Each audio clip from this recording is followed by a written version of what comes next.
There's a story people whisper about, not in newspapers, not on TV, but in conversations that feel like they matter.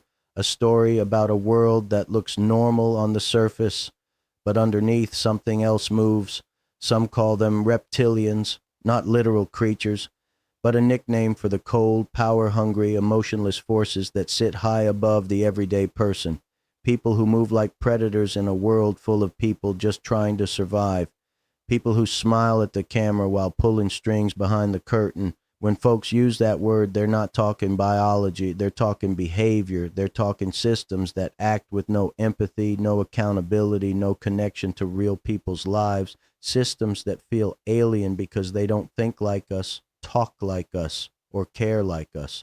For years, people tried to decode the signs. They followed breadcrumbs, not because they wanted drama, but because they felt something wasn't right. They saw patterns, coincidences that stopped feeling like coincidences, movements that didn't make sense unless someone or something was directing the flow. Some called this Q, not a person, not a leader, more like a symbol, a reminder that people were waking up, questioning everything, refusing to sleepwalk through the world anymore. It wasn't about predictions or dates, it was about the shift. The moment regular people started looking at institutions and saying, hold up, who's really running this show? Because when certain events happen, when scandals drop, when corruption gets exposed, you start realizing the so-called elite aren't as flawless as they pretend to be. Behind the polished speeches and well-lit stages, the story looks different, messier, darker, more coordinated than anyone wants to admit. And every time someone gets close to the truth, the narrative gets flipped.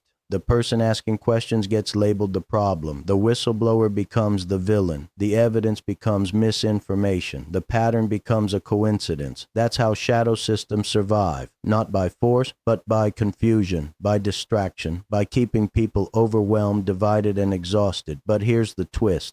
People aren't as lost as the system thinks. They see more now. They question more now. They realize the reptilian energy isn't some creature from space. It's the coldness inside institutions that forgot how to be human. And every time someone breaks free from the script, the system panics. HMCHAN.